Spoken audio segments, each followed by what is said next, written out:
Last వీడియోలో మనం ఒక బేసిక్ ఫ్లో చార్ట్ చూసాం కదా. ఈ ఫ్లో చార్ట్ ఈ సైడ్కి రాశాను. ఆ ఫ్లో చార్ట్ యొక్క డీటెయిల్డ్ ఎక్స్ప్లెనేషన్ మనమైతే ఈరోజు చూద్దాం. అండ్ ఇందులో సెడిమెంటేషన్ అనేది మనం నెగ్లెక్ట్ చేస్తాం ఇక్కడ, ఎందుకనంటే ఇక్కడ మళ్ళీ అగైన్ రిపీట్ అవుతుంది కాబట్టి ఇక్కడ మనం నెగ్లెక్ట్ చేస్తాం. అండ్ లాస్ట్ వీడియోలో చెప్పినట్టు కోఆక్యులేషన్ అనేది ర్యాపిడ్ మిక్సింగ్ ప్రాసెస్, ఫ్లాక్యులేషన్ అనేది స్లో మిక్సింగ్ ప్రాసెస్. ఇంకా డీటెయిల్డ్ ఎక్స్ప్లెనేషన్లోకి వెళ్దాం. ఫస్ట్ ఆఫ్ ఆల్ స్క్రీనింగ్ అంటే ఏంటంటే లాస్ట్ వీడియోలో చెప్పుకున్నాం కదా, దాన్ని ఒక సెంటెన్స్ రూపంలో చెప్పుకుందాం. It is the process to remove the floating matter like paper, plastics,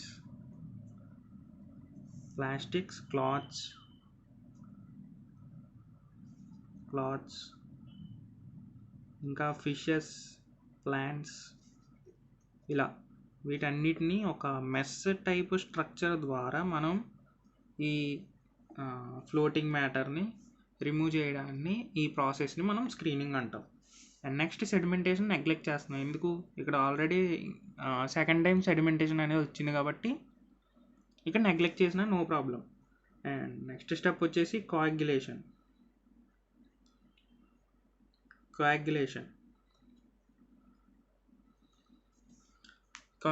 అంటే ఏంటి? ఈ కోయాగ్యులేషన్ అనేది it is done using chemicals called as coagulants.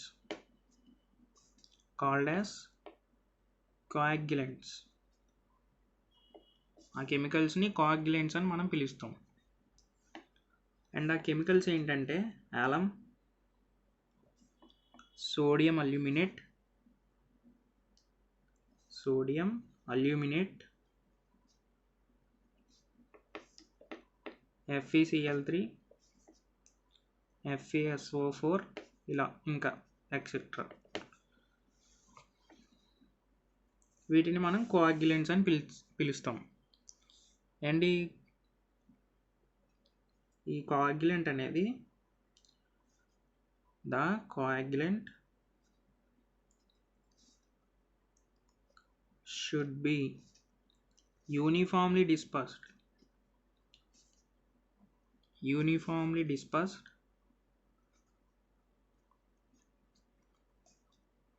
By rapid mixing. చెప్పాను కదా లాస్ట్ వీడియోలో, ఇది ర్యాపిడ్ మిక్సింగ్ ప్రాసెస్ అని. ఈ కోయాగ్యులెంట్ అనేది యూనిఫామ్గా డిస్పర్స్ అవ్వాలి, టోటల్ వాటర్లో యూనిఫామ్గా డిస్పర్స్ అవ్వాలి. అది ఎలాగా? ర్యాపిడ్ మిక్సింగ్ ద్వారా యూనిఫామ్గా ఈ కోయాగ్యులెంట్ అనేది డిస్పర్స్ అవ్వాలి. ఇది coagulation process. And next flocculation process.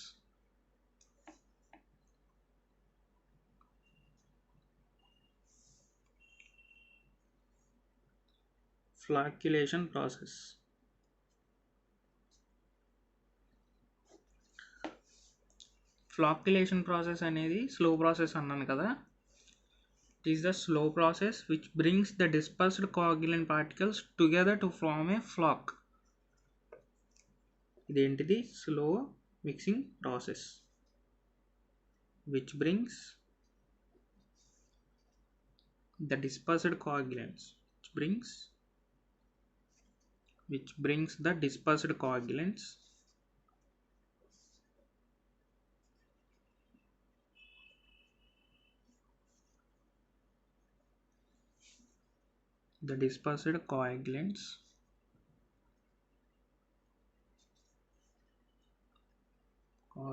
particles together to form a flock.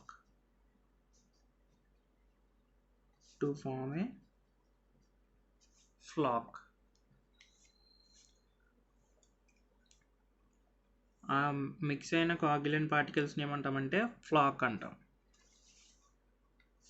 ఇందులో ఫైన్ కొలాయిడల్ పార్టికల్స్ అండ్ మనకి ఫామ్ అయిన ఫ్లాక్. ఈ fine colloidal particles negatively charged అయి ఉంటాయి అండ్ ఫ్లాక్ పార్టికల్స్ పాజిటివ్గా ఛార్జ్ అయి ఉంటాయి. ఇది ఇలా అట్రాక్ట్ అవి ఫామ్ అయ్యి ఒక మ్యాటర్గా ఫామ్ అయ్యి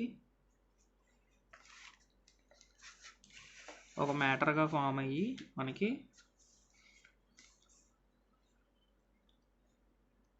ఒక మ్యాటర్గా ఫామ్ అయ్యి అది దాని సైజ్ అనేది ఇంక్రీజ్ చేసుకుంటూ వెళ్తుంది అనమాట.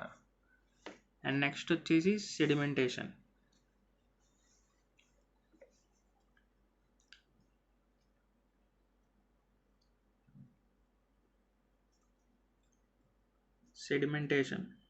ఇక్కడ వస్తుంది కాబట్టి మనం స్క్రీనింగ్ ప్రాసెస్ తర్వాత మనం ఈ ప్రాసెస్ అనేది నెగ్లెక్ట్ చేసాం. ఈ సెడిమెంటేషన్ ప్రాసెస్ ఏంటంటే it is the process to remove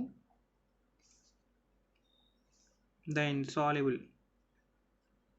insoluble particles like sand, silt, dirt, etc. ఇట్లా ఇన్సాల్యుబుల్ పార్టికల్స్ ఉంటాయి కదా, ఆ ఇన్సాల్యుబుల్ పార్టికల్స్ని రిమూవ్ చేయడానికి వాడే ప్రాసెసే సెడిమెంటేషన్ ప్రాసెస్ అంటాం. అసలు ఇది ఎలా వర్క్ అవుతుంది? వాటర్ని మనం కాన్స్టెంట్గా కొంతసేపు అన్డిస్టర్బ్డ్గా అలా ఉంచేస్తే పార్టికల్స్ డెన్సర్ అంటే పార్టికల్స్ అనేవి ఎక్కువ వెయిట్తో ఉంటాయి కదా, ఆ ఎక్కువ వెయిట్తో ఉన్న పార్టికల్స్ అన్నీ సెటిల్ డౌన్ అవుతాయి. ఎలా చెప్పాలి, denser particles will be settle down అవుతాయి వాటర్లో, సెటిల్ డౌన్ ఇన్ ద వాటర్లో ఈ డెన్సర్ పార్టికల్స్ అనేవి సెటిల్ డౌన్ అవుతాయి. ఈ ప్రాసెస్ని మనం స్క్రీనింగ్ అంటాం. And next filtration process. And next వచ్చేసి మనకి ఫిల్టరేషన్ ప్రాసెస్. ఈ ఫిల్టరేషన్ ప్రాసెస్లో ఏం చేస్తుందంటే it removes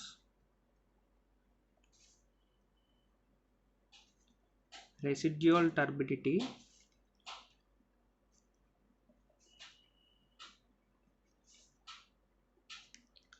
and few microorganisms.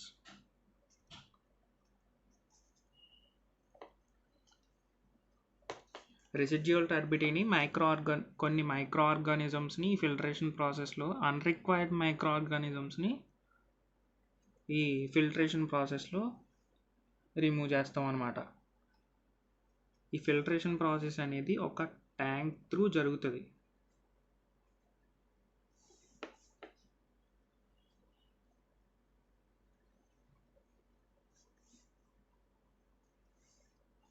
ఇది ఒక ఫిల్టరేషన్ ట్యాంక్ అనుకుంటే మనం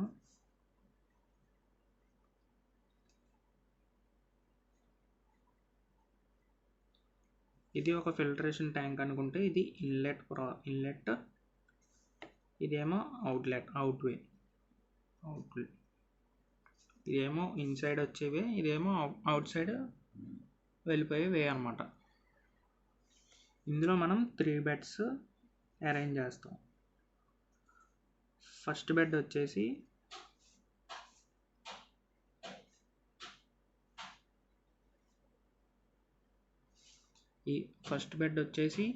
ఫైన్ శాండ్.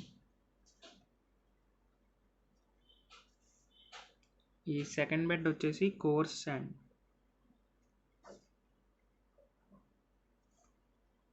థర్డ్ బెడ్ వచ్చేసి చార్కోల్, లేకపోతే పెబల్స్ కూడా పెట్టచ్చు. చార్కోల్ లేకపోతే పెబల్స్ కూడా మనం యూజ్ చేయొచ్చు. ఇలా మనం 3 బెడ్స్గా ఫిల్టరేషన్ ప్రాసెస్లో మనం సెట్ చేసుకోవాలన్నమాట. ఆ సెట్ చేసుకున్న 3 బెడ్స్ త్రూ వాటర్ అనేది ఇన్లెట్ ద్వారా వచ్చి అవుట్లెట్ ద్వారా ప్యూరిఫై అయిపోయి మనకి రిక్వైర్డ్ మినరల్స్ తోటి అవుట్లెట్లోకి వస్తుంది. ఇంకేమైనా మిగిలిపోయి ఉంటే ఫిల్టరేషన్ ప్రాసెస్లో కూడా జరగకుండా ఇంకా ఏమైనా మిగిలిపోయి ఉంటే మనం డిస్ఇన్ఫెక్షన్ ప్రాసెస్లో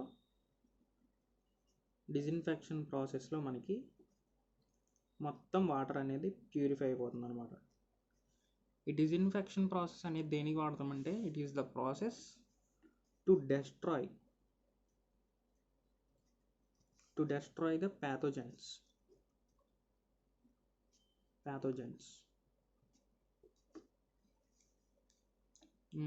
or minute microorganisms అంటేనే minute microorganisms. ఇలా మిగిలిపోయిన ప్యాథోజన్స్ని మైక్రో ఆర్గానిజమ్స్ని మనం ఈ డిస్ఇన్ఫెక్షన్ ప్రాసెస్లో మనం క్లియర్ చేయొచ్చు. అండ్ మనకి నెక్స్ట్ వీడియోలో ఫిల్టరేషన్లో 2 టైప్స్ ఉంటాయి అన్నమాట. 3 టైప్స్ ఉంటాయి ఫిల్టరేషన్లో. అండ్ డిస్ఇన్ఫెక్షన్ ప్రాసెస్లో మనకి చాలా టైప్స్ ఉంటాయి. ఈ ప్రాసెస్ అనేది 2-3 టైప్స్లో జరుగుతుంది. అండ్ డిస్ఇన్ఫెక్షన్ ప్రాసెస్లో కూడా చాలా మెథడ్స్ ఉంటాయి. ఇవి కూడా చాలా ఇంపార్టెంట్. అండ్ నెక్స్ట్ వీడియోలో మనం వాటి గురించి అయితే చూద్దాం. Thanks for watching. మీకు ఈ వీడియో ఇన్ఫర్మేటివ్గా ఉన్నా నచ్చినా లైక్ చేసి షేర్ చేసి సబ్స్క్రైబ్ చేయండి. Thanks for watching.